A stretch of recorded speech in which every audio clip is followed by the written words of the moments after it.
When traveling along the Silk Road, the isolated, dry, and harsh conditions can be very cruel. Next time you're on your long and tiring trip through the steppes and you see a bright blue dome of the mausoleum of Sultan Sinjar, it may be your sign to stop by.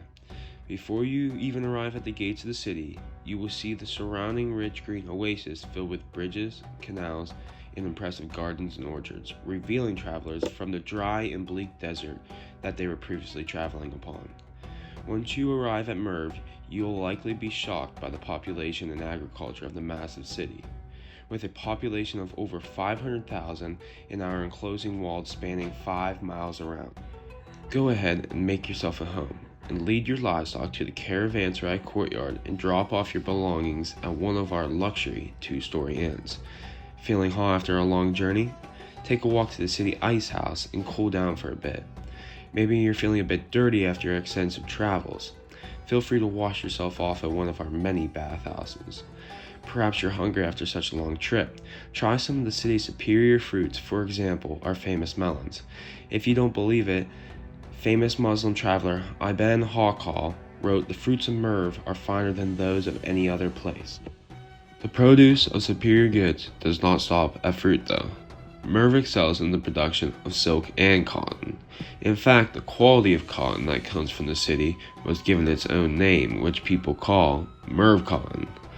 Turbans and robes were produced from Merv cotton were very popular along the world of Islam.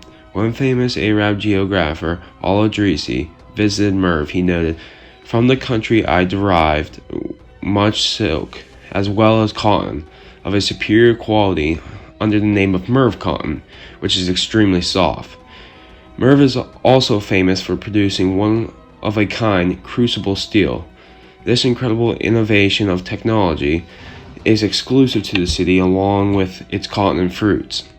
Needless to say, Merv is one of a kind and produces goods of such a superior quality you will never see anywhere else. When visiting, you will be overwhelmed by the sights of the city and the luxuries it has to offer. To show you an example of the friendly faces you might encounter and their ways of life here at Merv, here's an interview of a resident of the city. Hello, sir. What is your name? My name is Ali Abdul. Where do you live, sir? I live in the city called Merv. It is the biggest city along the Silk Road and is located in Turkmenistan. What do you do for a living? I trade cotton because it is very important along the Silk Road and makes me lots of money. Since you trade cotton, how is the agricultural landscape in Merv? The land is very rich with many nutrients. Merv has many water sources around it with many natural resources that help me grow the cotton. What other cities do you trade with along the Silk Road?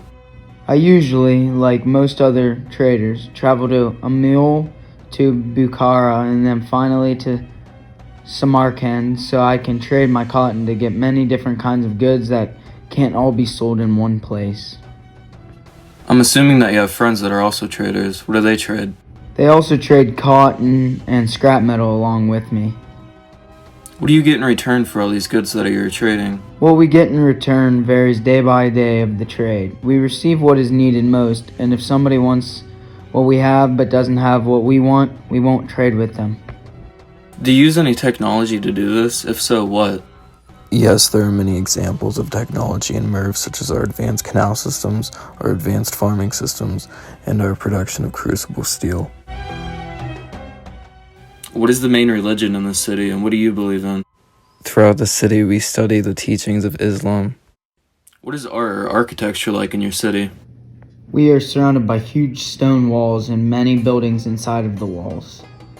Though Merv is known by traders for its vast and diverse economy of exclusive goods, Merv is also the center of education and a cultural capital that extracts some of the brightest minds in the Islamic world. Merv is filled with poets, musicians, astronomers, mathematicians, physicists, and physicians. The city is filled with libraries, with over 10 significant libraries. One of these libraries is attached to the major modern school containing 12,000 volumes. Many famous and notable people has studied at the city of Merv and contributed to the vast wisdom and knowledge found within the city, such as a famous polymath Umar Khayyam, who spent many years working at Merv's one-of-a-kind astronomical observatory.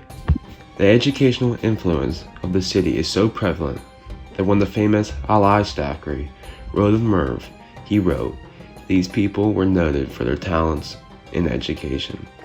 Merv is also known for its information on Greek society and was responsible for spreading that information to the Islamic world.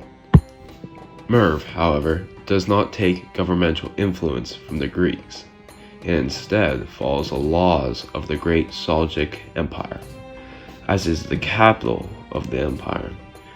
During your visit, if you would like to pay a visit to the city's elite who run Merv, you can take a walk to their Koshk forest-like homes outside of the walls of the city. When outside of the walls of the city, you may notice the unique landscape and geography of the area. Its lush, green, fertile landscape filled with trees, orchards, gardens, and canals brings peace to anyone who witnesses.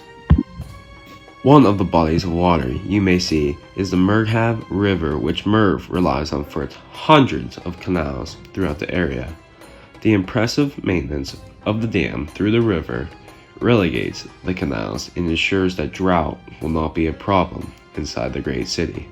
So next time you are traveling on your trade route and you notice a sudden beautiful landscape that only exists in the great city along the Silk Road, then it is your sign to stop in and see for yourself why they call the city Merv the Great.